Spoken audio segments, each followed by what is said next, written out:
C'est le cœur étreint d'une très profonde angoisse que je vous rédis ces lignes pour vous supplier d'entreprendre les rapprochements vers notre Mère qui s'est séparée de nous afin que nous puissions effectuer sa réconciliation et soulager notre Père du chagrin dont il ne peut se consoler et ramener la joie à notre foyer qui est aujourd'hui malheureux.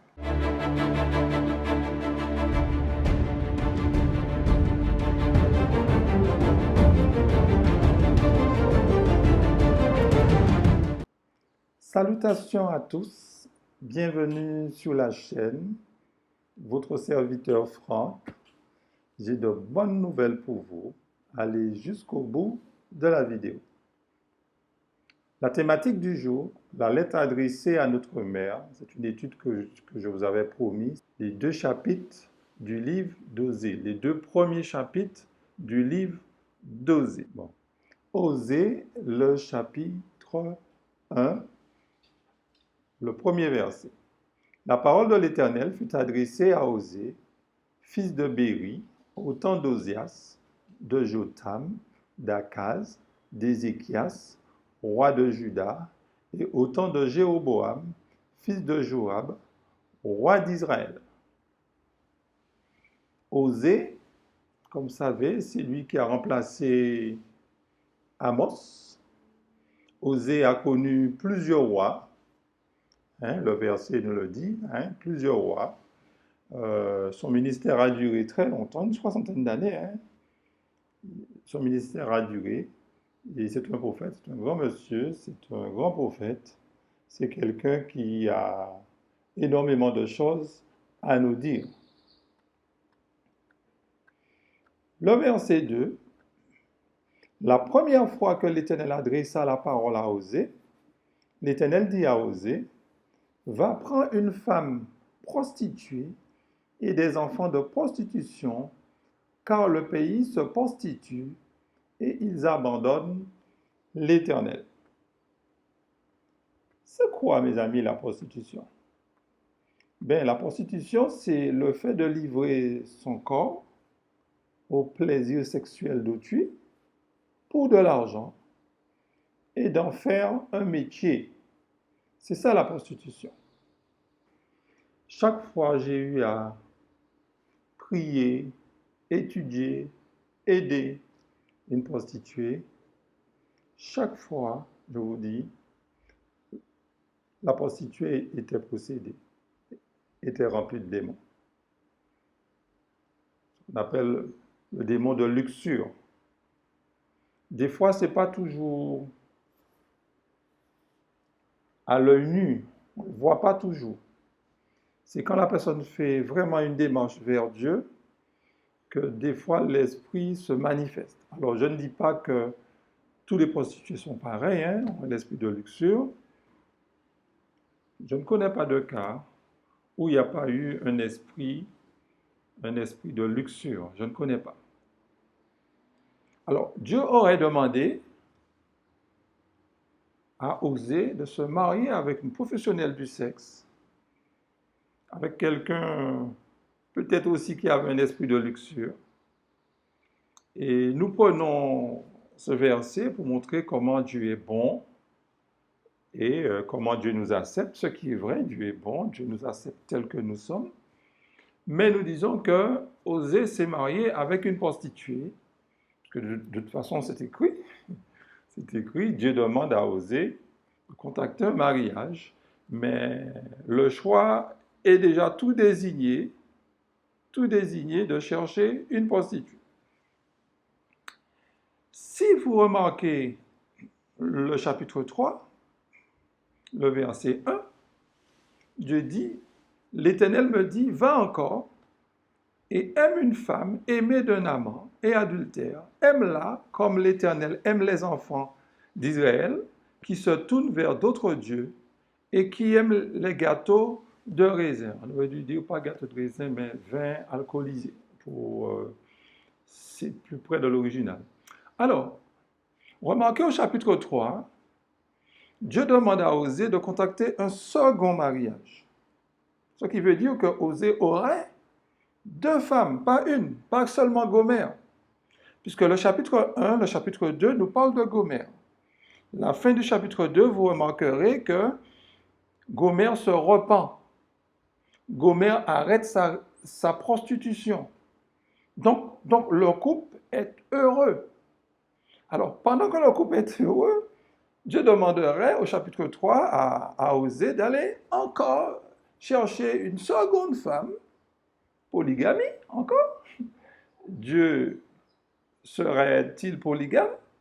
Et Dieu encore donne le critère, cette personne doit être adultère, etc. Non, mes amis, ce n'est qu'une parabole, une allégorie qui est là, mes amis. J'ai fait mes recherches, alors il y a deux écoles. Il y a des personnes qui pensent que oui, cela c'est fait, mais il n'y a pas de preuve vraiment. On répète. Et il y a d'autres qui ne sont pas d'accord. L'autre école, et que je partage personnellement, parce qu'il faut connaître l'éthique de Dieu. Parce que ces mêmes personnes qui nous disent que Gomère était une prostituée ne parlent pas de la deuxième femme. Alors que le livre d'Osée parle de deux femmes prostituées. C'est deux études tout à fait différentes, qui se ressemblent aussi. Le chapitre 3 ressemble un peu au chapitre 2, mais le chapitre 3 va un peu plus loin. Donc, tout ça pour nous montrer quoi, mes amis? C'est simplement, c'est une parabole prophétique. C'est ce que l'inspiration nous dit. Quand on lit Actes le chapitre 10, d'ailleurs, Dieu demande à Pierre de tuer et mange. On sait très bien que Pierre n'a mangé rien d'impur. Mais d'autres personnes prennent ce texte pour nous montrer que oui, on peut manger de tout. Et nous leur disons avec raison, non, ce n'était pas une réalité.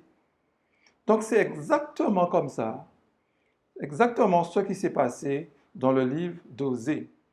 Et puis il faut savoir que Dieu, quand il a institué le mariage, quand on lit la Bible, quand on lit l'éthique sur le mariage, il fallait que les deux personnes soient vierges. Les deux personnes, une fois mariées, se découvraient la vie ensemble, l'intimité, la sexualité. Il n'y avait pas de gêne. Les deux personnes ne se comparaient pas. Les deux personnes n'avaient pas d'antécédents sexuels. Les deux personnes se découvraient. Là, nous vivons une période où ce n'est plus le cas. On ne va pas se culpabiliser, on parle franchement. Ce n'est plus le cas. Nous arrivons dans un mariage où on a déjà un passé et c'est pour cela qu'il y a autant de problèmes dans les couples.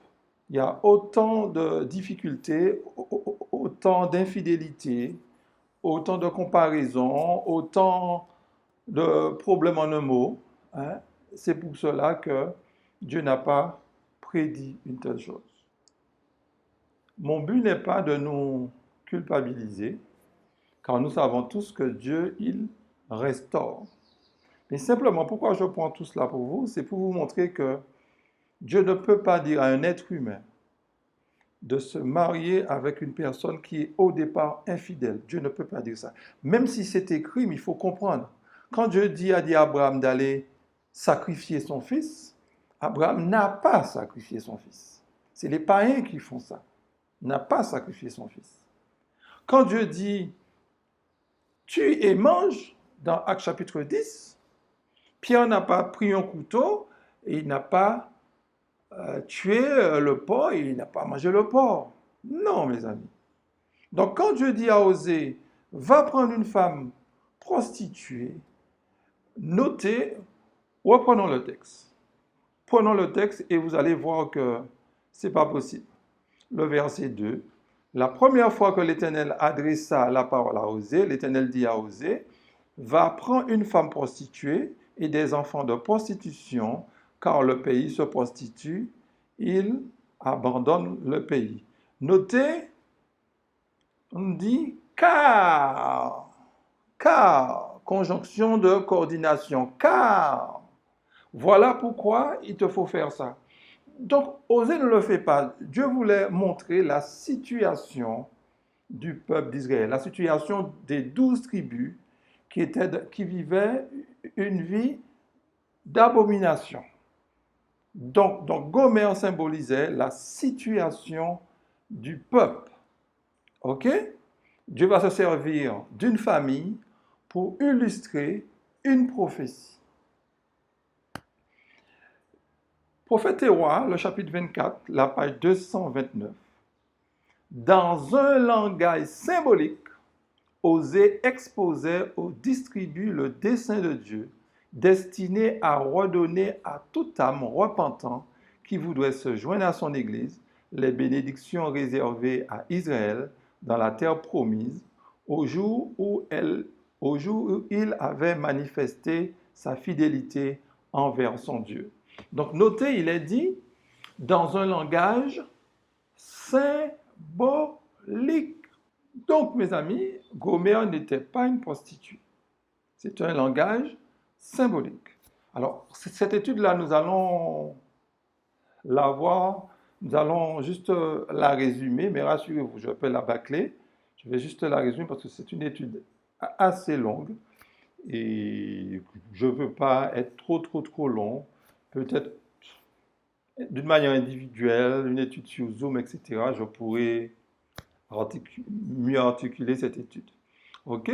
Le verset 3 jusqu'au verset 4, il alla, il prit Gomère, fille d'Iblaïm, elle conçut et lui enfanta un fils. Et l'Éternel lui dit, appelle-le du nom de Jizreel, car encore un peu de temps, et je châtierai la maison de Jéhu pour le sang versé à Jizreel. Je mettrai fin au royaume de la maison d'Israël. Donc là, la naissance de cet enfant, Jizreel, de ce garçon, qu'est-ce que cela voulait dire? Dieu allait mettre fin au royaume d'Israël. C'est un avertissement. OK? C'est un avertissement. Et quand il parle de Jéhu, tout ça, si vous voulez connaître un peu l'histoire, vous allez voir dans 2 Rois 10, le verset 11, qu'est-ce qui s'est passé? Oui aussi, nous avons le verset 5. En ce jour-là, je briserai l'arc d'Israël dans la vallée de Jizreel. Donc, briser l'arc équivaudrait à briser la force militaire de la nation. Donc, Dieu annonçait la fin de la maison de Jéhu. Vous allez pouvoir lire ça dans 2 Rois 10, le verset 11. OK? Donc, nous allons voir le deuxième enfant, c'est une fille d'ailleurs, verset 6. Elle conçut de nouveau et enfanta une fille, et l'Éternel dit à Osée, donne-lui le nom de Lorushama, car je n'aurai plus de pitié de la maison d'Israël. Je ne lui pardonnerai plus. Alors, nous avons la naissance d'une fille, Lorushama. La naissance de la fille annonçait cette fois-ci que Dieu n'aura plus de pitié pour la maison d'Israël, qui veut dire pour les 10 tribus, pour ceux qui occupèrent le nord. OK? Donc, cette destruction, mes amis, s'est réalisée dans 2 Rois 18, le verset 1. Le roi d'Assyrie emmena Israël captif en Assyrie et les a établis à Shalash et sur le Jabor, le fleuve de Gozan, et dans les villes des Mèdes. Donc notez que cela s'est réalisé en 722, cela s'est réalisé quand les 10 tribus sont partis en captivité et Dieu s'est servi encore une fois, je répète, de la Syrie. Le verset 7 nous dit, « Mais j'aurai pitié de la maison de Juda je les sauverai par l'Éternel leur Dieu, et je ne les sauverai ni par l'arc, ni par l'épée, ni par les combats, ni par les chevaux, ni par les cavaliers. Donc Dieu promet, quand il allait emmener en captivité le royaume du Nord, il promet de protéger Juda. Dans le verset 7, c'est écrit, et cela s'est vérifié dans l'histoire. C'est vérifié dans l'histoire parce que quand les Assyriens ont occupé le nord, ils ont fait des plans pour annexer le sud, mais qu'est-ce qui s'est passé? Le verset 7 s'est accompli dans 2 Rois 19, le verset 35. Cette même nuit, non pardon, cette nuit-là, l'ange de l'Éternel sortit et frappa dans le camp des Assyriens 185 000 hommes. Quand ils se levèrent de bon matin, voici, ils n'étaient tous que cadavres. Donc, quand Dieu dit quelque chose, il sait ce qu'il dit. Donc, je répète que Dieu se servira d'une famille pour prophétiser sur son peuple, sur le peuple d'Israël. Alors, pourquoi Dieu a-t-il mis la main sur Juda? Parce que en Israël, quand on étudie l'histoire des tribus, quand il y a eu les deux royaumes, le Shizla, vous remarquerez que dans le royaume du Nord, aucun roi n'a donné gloire à Dieu. En revanche, dans le royaume du Sud, il y avait quand même quelques rois qui ont donné gloire à Dieu. Donc Dieu a, comment dire ça? Dieu a différé, Dieu a usé de miséricorde envers le Sud. Il a envoyé des prophètes pour pouvoir essayer de convaincre Juda pour arrêter sa prostitution. OK? Donc, le verset 8, elle sevra l'Orishama, puis elle conçut et enfanta un fils. Et l'Éternel dit, donne-lui le nom de Lo-Ami, car vous n'êtes pas mon peuple, je ne suis pas votre Dieu.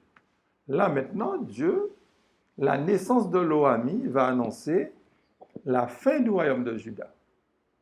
La fin du royaume de Juda. Quand est-ce que cela s'est réalisé? Cherchons pendant l'histoire. C'est bien ça. Quand Israël a rejeté, quand le peuple a rejeté le Messie. Vous vous rappelez? Quand ils ont rejeté le Messie. Donc, le verset 8 à 9, il faut aller dans l'ère chrétienne. Ce n'est pas par Nebuchadnezzar. Ce n'est pas par Nebuchadnezzar parce que 70 ans après, quand ils sont partis à Babylone, Juda est revenu. Donc, ces versets, il faut le voir dans l'ère chrétienne, à l'ère chrétienne. Rappelons-nous ce qui s'est passé dans Luc 23, verset 18. Ils s'écrièrent tous ensemble, fais mourir Jésus, celui-ci, et relâche-nous Barnabas. Donc, le peuple a choisi son camp, le camp des malfaiteurs. OK?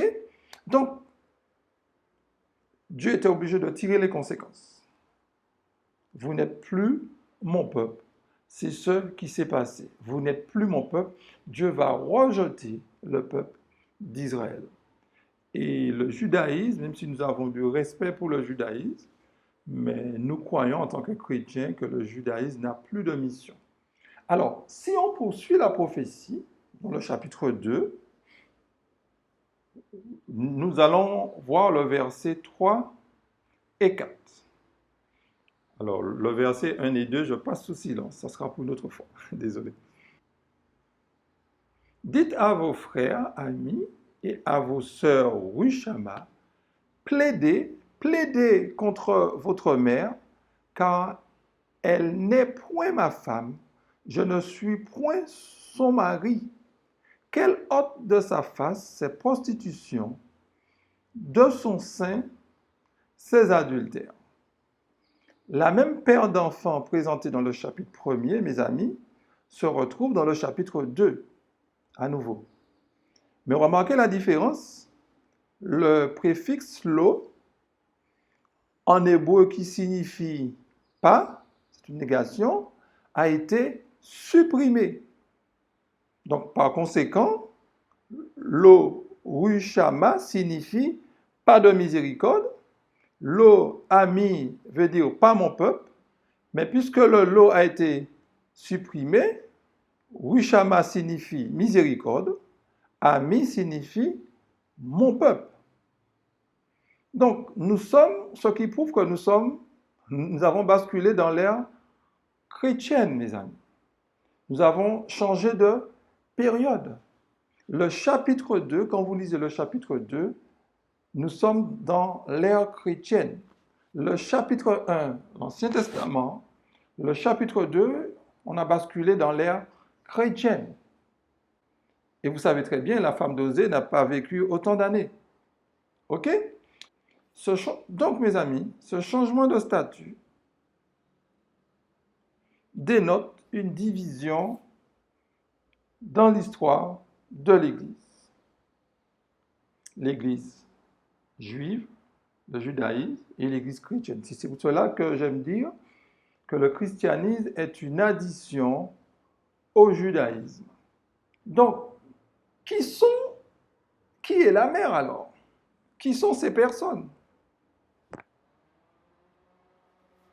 Lisons Romains 9, 24 à 26. Ainsi nous a-t-il appelés non seulement d'entre les Juifs, mais encore d'entre les païens. Selon qu'il le dit dans Osée, j'appellerai mon peuple celui qui n'était pas mon peuple, et bien-aimé celle qui n'était pas la bien-aimée.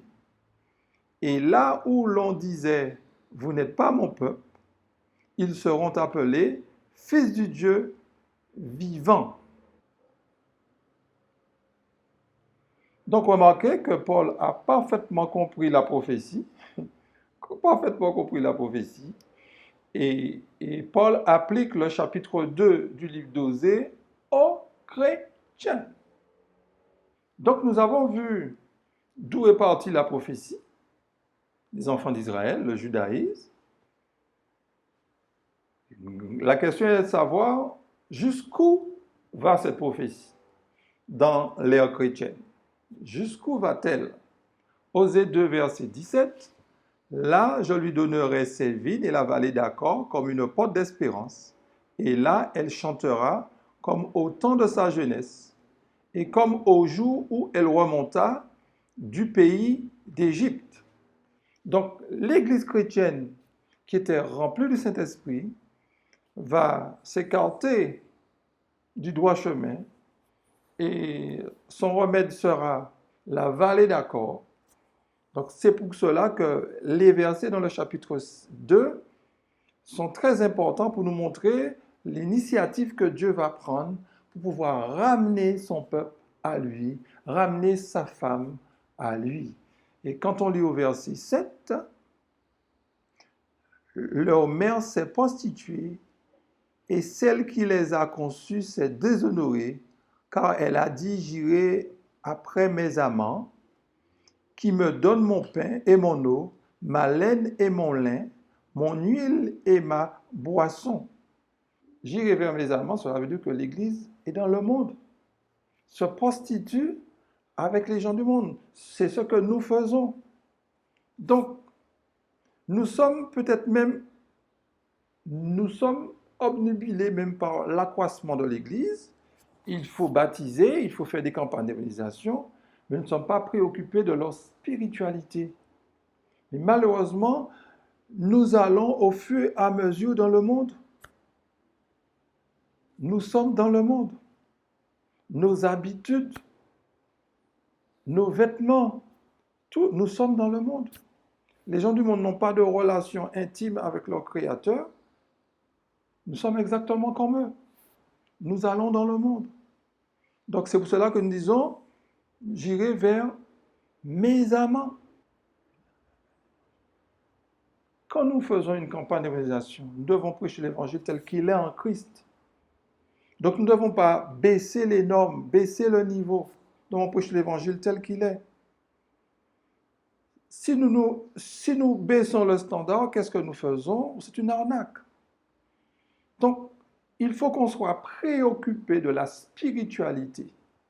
La religion est devenue maintenant, il faut qu'on baptise, il faut qu'on baptise. Non, le but, ce n'est pas le baptême. Le but, c'est d'élever Christ. Le but, c'est d'élever Christ. Et quand Christ est élevé, tout naturellement, les gens vont se donner à Christ. Tout naturellement. Mais notre préoccupation doit être élever la croix. Nous ne devons pas accepter des gens qui n'ont pas produit des fruits dignes de la repentance.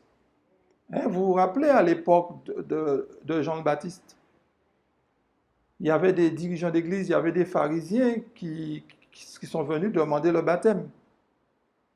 Et Jean-Baptiste, rempli du Saint-Esprit, les a renvoyés.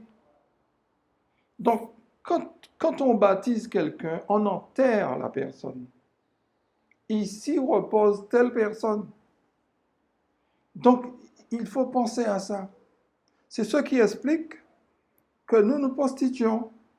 Ce n'est pas seulement les dirigeants, ce n'est pas seulement l'autre, mais moi, chacun d'entre nous, Dieu nous appelle à considérer nos voies. Voilà notre situation. Versets 8 et 10, c'est pourquoi, voici, je vais fermer son chemin avec des épines et y élever un mur, afin qu'elle ne trouve plus ses sentiers. Elle poursuivra ses amants et ne les atteindra pas. Elle les cherchera et ne les trouvera pas. Puis elle dira, j'irai et je retournerai vers mon premier mari, car alors j'étais plus heureuse que maintenant. Elle n'a pas reconnu que c'était moi qui lui donnais le blé, le mou et l'huile, et qu'on l'a consacré au service de Baal, l'argent et l'or que je lui prodiguais. C'est Dieu qui bénit l'Église. C'est Dieu qui permet à l'Église d'avoir certaines richesses. Mais qu'est-ce qui se passe? Des fois, on met l'argent dans certaines fédérations protestantes, etc., ici et là. On met l'argent un peu partout et on va vers d'autres amants. On va chercher de l'aide. Et alors que Dieu nous a bénis, on n'est pas conscient des bénédictions de Dieu et on va chercher d'autres amants. Faisons attention. Dieu l'avait déjà dit. Dieu l'avait déjà dit, mes amis. Le verset 11, c'est pourquoi je reprendrai mon blé en son temps et mon mou dans sa saison, et j'enlèverai ma laine et mon lin qui devaient couvrir sa nudité. Et maintenant je découvrirai sa honte aux yeux de ses amants, et nul ne la délivrera de ma main. Je ferai cesser toute sa fête, non, je ferai cesser toute sa joie, ses fêtes, ses nouvelles lunes, ses sabbats et ses solennités. Alors, quand on lit ça, surtout le verset 13, peut-être qu'on a du mal à comprendre ce passage. Conquérant Pacifique, le chapitre 1, le verset 15, la page 15. Les types et les symboles étaient une prophétie condensée de l'Évangile, une image où se trouvaient réunies les promesses de la rédemption. Donc, tous les types, tous les symboles que l'on trouve dans la loi mosaïque, c'était quoi? C'était des prophéties condensées de l'Évangile. Ça annonçait la bonne nouvelle, qui veut dire que Osée va prendre des choses qu'il connaissait pour nous montrer que Dieu fera cesser toutes nos fêtes, tout ce que nous faisions pour soi-disant la gloire de Dieu. Dans Osée 2, verset 16, c'est pourquoi, voici, je veux l'attirer et la conduire au désert, et je parlerai à son cœur. Le texte nous dit que la femme qui était infidèle, Dieu va l'attirer et va la conduire dans le désert. Et une fois dans le désert, il va parler à son cœur. Ce qui veut dire que là, nous voyons une intimité. Et le fait que Dieu va envoyer la femme dans le désert, c'est premièrement parce que la femme était infidèle. Et Dans Ésaïe 5, vous remarquerez que Israël est appelé la vigne. Et les autres pays sont appelés le désert. Les autres pays sont appelés un désert. Peut-être qu'il faudrait qu'on fasse une étude sur le désert, parce que vous remarquerez que l'image de la bête se fera aussi dans le désert. Dans Apocalypse, le chapitre 12, le verset 6, « Et la femme s'enfuit dans le désert, où elle avait un lieu préparé par Dieu, afin qu'elle y fût nourrie pendant 1260 jours. » Donc, Apocalypse, le chapitre 12, le verset 6, ainsi que le livre d'Osée, ces deux livres-là, ces deux chapitres, traitent de la même chose. La femme d'Apocalypse 12, c'est l'Église, à différentes périodes de l'histoire. La femme dans Osée, c'est l'Église de Dieu aussi, à différentes parties de l'histoire. Vous remarquerez que c'est la même histoire, et les deux partent dans le désert. Les deux partent dans le désert, où elles doivent être nourries, dans le désert. Donc, c'est dans le désert que Dieu va entamer une réforme au sein de son Église, de manière à ramener ses enfants. Donc, l'attitude de Dieu, en manifestant son amour, sa miséricorde, va trouver un écho favorable dans notre cœur. Et c'est là qu'on comprend aussi une femme prostituée qui veut dire que Dieu va manifester son amour envers nous. Malgré notre infidélité, Dieu manifeste son amour envers nous. Donc là, nous voyons que Dieu, il est amour. Intrinsèquement, il est amour. Il n'y a pas de haine en Dieu. Dieu a un amour inconditionnel envers nous. Quelle que soit notre situation, quelles que soient nos abominations. On se repent non pas parce qu'on a peur de mourir, on se repent non pas qu'on a peur du feu, on se repent parce qu'on aime Dieu, on a compris son amour pour nous. Ce n'est pas la peur qui doit nous pousser à la repentance. Ce n'est pas la peur qui doit nous pousser à aller vers Dieu. Ce qui doit nous pousser à aller vers Dieu, c'est quand on a vu, quand on a compris l'amour qu'il manifeste pour nous malgré nos abominations. Et là, je ne parle pas à des gens qui ne connaissent pas Dieu, c'est un message qui est adressé à l'Église. Le problème, c'est que Dieu s'adresse à des personnes qui connaissent la loi, qui sont censées connaître Jésus, mais qui ont abandonné Jésus. Donc, Dieu est obligé de reprendre la base avec nous, n'est-ce pas? Et il nous demande d'arrêter notre prostitution. Alors, malheureusement, toute l'Église ne participera pas au réveil ni aux réformes. Ne vous attendez pas à voir que tout le monde, d'un seul corps, se réveille. Non, ça serait l'idéal. Ça serait l'idéal. Mais non, il y a quand même deux semences au sein de l'Église. Il y a le blé, il y a l'ivraie. Donc ne soyons pas naïfs. Mais voilà l'espoir que Dieu met devant son Église. Là, je lui donnerai ses vignes et la vallée d'Achor comme une porte d'espérance. Et là, elle chantera au temps de sa jeunesse, comme au jour où elle remonta du pays d'Égypte. Mes amis, quelle que puisse être la signification de la vallée d'Achor, la porte d'espérance, c'est la solution à la situation. La crise que traverse l'Église, la solution, c'est la vallée d'Achor. La vallée d'Achor est mentionnée 3 fois dans la Bible. La première fois dans son contexte littéral, quand on lit Josué chapitre 7, du verset 24 à 26. La seconde fois, c'est dans un contexte symbolique. On a Ésaïe 65, le verset 10. Et la troisième fois, c'est ce que nous sommes en train de lire, Osée le chapitre 17, Non, Osée le chapitre 2, le verset 17. Mais pour comprendre la vallée d'Achor, il nous faut comprendre, le côté symbolique, il nous faut d'abord comprendre le littéral. Il faudrait se pencher sur la partie littérale. Ça va nous dévoiler la partie symbolique. Rappelons-nous, Josué était parti en guerre, il avait remporté une belle victoire sur Jéricho, et il est parti dans l'élan, aller se battre comme un tout petit pays, et il a subi une grosse défaite.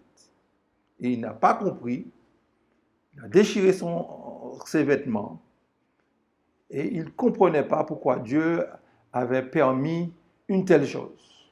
Il en voulait à Dieu. Josué 6, verset 19.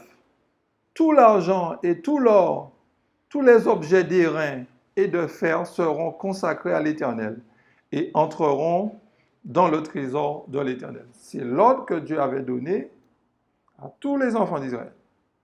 Ne touchez pas ce que vous allez prendre, ça sera réservé au trésor de l'Éternel. Mais qu'est-ce qui s'est passé? Vous connaissez l'histoire. Le chapitre 7, versets 12 à 14. Aussi, les enfants d'Israël ne peuvent-ils résister à leur ennemi? Ils tourneront le dos devant leur ennemi, car ils sont sous l'interdit. Je ne le serai plus avec vous, si vous ne détruisez pas l'interdit du milieu de vous. Lève-toi, sanctifie le peuple. Tu diras, sanctifiez-vous pour demain, car ainsi parle l'Éternel, le Dieu d'Israël. Il y a de l'interdit au milieu de toi, Israël. Tu ne pourras résister à tes ennemis jusqu'à ce que vous ayez ôté l'interdit du milieu de vous.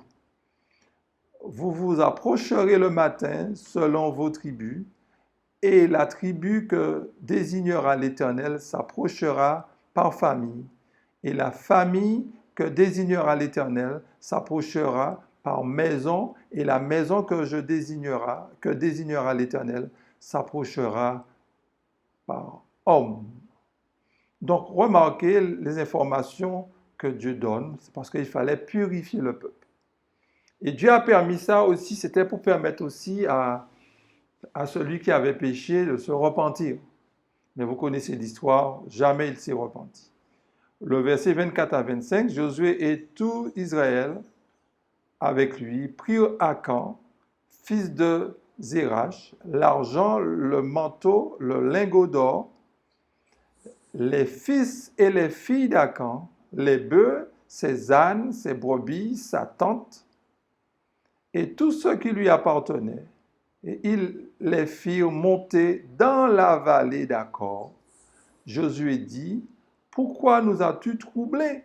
L'Éternel te troublera aujourd'hui. » Et tout Israël le lapida, on le brûla au feu, on le lapida, mes amis. Donc, la vallée d'Achor, l'expérience de la vallée d'Achor, c'est au moment où Dieu va ôter le mal du milieu du peuple. C'est ça que cela veut dire la vallée d'Achor. Donc d'une manière symbolique, quand dans Osée vous voyez la vallée d'Achor, cela sous-entend la femme qui est dans la prostitution, la femme qui est dans l'infidélité.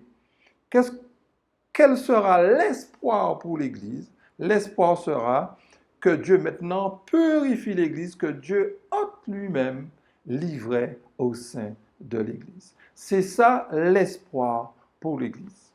Donc, vous qui êtes au sein de l'Église, mes amis, l'espoir pour nous, c'est de nous préparer pour quand Dieu fera le criblage, pour nous trouver du bon côté. Et ce que je viens de vous lire là se réalisera avant le retour de Jésus. La purification, quand Dieu va ôter l'ivraie, toutes ces choses-là se feront avant le retour de Jésus. Donc si cela se fera avant le retour de Jésus, il nous faut être prêts pour cela. Donc Dieu ne dort pas, mes amis. Dieu ne dort pas. Akan a caché ses péchés. Donc notez la présence d'un Akan, le ravage que cela a fait. Donc Dieu doit éclairer la terre de sa gloire. L'Église n'est pas dans la condition, nous ne sommes pas dans la condition pour pouvoir éclairer la terre de sa gloire. Nous ne sommes pas suffisamment consacrés, nous jouons avec le mal, nous tâtonnons des deux côtés, et Dieu nous demande de venir à lui, de cesser nos abominations, et Dieu nous demande maintenant de le laisser nous purifier, parce qu'il y arrivera un moment où c'est lui-même qui va ôter l'ivraie. Ce n'est personne, mes amis, personne d'autre. C'est Dieu qui va ôter l'ivraie. Et en ôtant l'ivraie, il ôtera les pécheurs en son sein. Avec cette clé en main, nous allons nous allons dévoiler le mystère de cette porte d'espérance que cette vérité cache, mes amis. Donc, c'est quoi la vallée d'accord? Je l'ai déjà dit. C'est quand Dieu va ôter l'interdit du milieu du peuple. Ézéchiel 9, le verset 6. Tuez, détruisez les vieillards, les jeunes hommes, les vierges, les enfants et les femmes, mais n'approchez pas de quiconque aura sur lui la marque, et commencez par mon sanctuaire. Ils commencèrent par les anciens qui étaient devant la maison, mes amis. Donc, ça rejoint Matthieu 13, le verset 30. Laissez croître ensemble l'un et l'autre jusqu'à la moisson. Et à l'époque de la moisson, je dirai au moissonneur, arrachez d'abord l'ivraie et l'huile en gerbe pour la brûler, mais amassez le blé dans mon grenier. Une fois que l'Église sera débarrassée de l'ivraie, une fois que l'Église expérimentera la vallée d'accord, elle sera dans la condition requise. Et dans Proverbe, Prophète et roi, la page 549, belle comme la lune, pure comme le soleil, mais terrible comme des troupes sur leur bannière, elle s'avance dans le monde en vainqueur pour vaincre. Notez que l'Église va s'avancer dans le monde en vainqueur et pour vaincre. Elle ne sera pas sous la défensive. Parce qu'en son sein, il n'y a plus d'Akan. On est d'accord? Et une fois qu'il n'y aura plus d'Akan, regardons maintenant l'osmose. Regardons la relation qu'il y a entre le mari et la femme. Verset 18. En ce jour, dit l'Éternel, tu m'appelleras mon mari, tu m'appelleras plus mon maître. Ça, c'est merveilleux, ça. Donc, cette femme va faire cesser sa prostitution et elle va retomber amoureuse de son mari. OK? Ça, mes amis, le monde devra voir ça, mes amis. Moi, quand j'en passe ici et là dans certains foyers, on me dit, oui, l'Église de Dieu, c'est qui l'Église de Dieu? On pose la question parce qu'on ne reconnaît pas l'Église de Dieu. Nous sommes dans les mêmes conditions que les gens du monde. Mais mes amis, si Dieu dit que l'Église sera pure, l'Église sera belle, c'est qu'il y a des personnes au sein de l'Église que Dieu est en train de toucher leur cœur, que Dieu est en train de façonner, qui ne sont pas parfaits, mais il y a un travail qui est en train de se faire dans leur cœur. Et le travail que Dieu a commencé dans leur cœur, il est en train de le poursuivre. C'est pour cela que nous devons nous donner la main. Nous ne devons pas nous critiquer, nous devons nous donner la main et voir toujours le bon côté chez l'autre. Ne pas mettre nos pieds sous la tête de celui qui est tombé, mais nous donner la main, mon frère, ma soeur, Dieu t'aime debout. C'est ce que nous avons besoin, mes amis. Et je poursuis. Dans ce peuple, on trouvera des personnes de toute classe de la société. Je prendrai des hommes illettrés, des hommes obscurs, dit le Seigneur, et je les ferai agir par mon esprit pour accomplir mes desseins dans l'œuvre du salut des âmes. Le dernier message de miséricorde sera donné par un peuple qui m'aime et me craint. Un peuple qui a la crainte du Seigneur. Donc, c'est ce que nous avons besoin. Alors, pour pouvoir conclure notre étude, J'aimerais qu'on retourne sur Osée 2, le verset 3. Dites à vos frères, amis et à vos sœurs Rushama. Alors, dites à vos frères. Donc Dieu s'adresse à Gisraël. Et il demande à Gisraël de s'adresser à ses frères et à ses sœurs. Notez qu'il n'est pas dit à ton frère, dit à ta sœur, mais dit à vos frères, vos sœurs. Donc c'est au pluriel. Ce qui veut dire que Osée n'avait pas seulement que 3 enfants, mais apparemment Osée avait des millions d'enfants. Ok? Osée avait plusieurs enfants, pas seulement 3. La prophétie commence avec 3, mais elle se termine avec énormément. Ce qui prouve que c'est une prophétie qui était là. Ce n'était pas une réalité. Je répète, Dieu va se servir d'une famille pour pouvoir illustrer une parabole, pour pouvoir illustrer une prophétie parabolique. OK? Donc Dieu demande à Gisraël de s'adresser à ses frères et sœurs. Et ensemble avec ses frères et sœurs, ils doivent aller voir leur mère et dire à leur mère d'arrêter sa prostitution. Notez que les enfants ne traitent pas leur mère de prostituée. Ne traitent pas leur mère de prostituée. Disent simplement à leur mère d'arrêter la prostitution. Nous ne devons pas traiter l'Église ni de prostituée, ni de Babylone. Non. Nous pouvons simplement dire à l'Église d'arrêter, aux frères et sœurs que nous voyons, d'arrêter les abominations, mais on ne peut pas traiter l'Église d'une manière générale, le corps de Christ, de Babylone. Simplement, notez, Dieu dit son Église se prostitue. Donc, nous le répétons, c'est parce que nous faisions partie dedans, nous étions du nombre. Dieu nous demande maintenant de dire à nos frères et sœurs, nous ne sommes pas meilleurs que nos frères et sœurs. Nous tremblons aussi. Nous avons la même nature qu'eux. OK? Donc, nous sommes des pécheurs sauvés par grâce. Nous sommes appelés à avertir nos frères et sœurs. Nous avons tous péché. Nous ne sommes pas meilleurs que vous. Voilà le message que Dieu nous donne. Voilà le message que Dieu nous donne et Dieu nous demande d'arrêter notre prostitution. Et Dieu nous dit de nous préparer pour la vallée d'Accord. Et on doit le dire avec crainte et tremblement, non pas en regardant les gens de haut, mes amis. Non pas en regardant les gens de haut, dire nous allons vous enseigner. Ce n'est pas ça.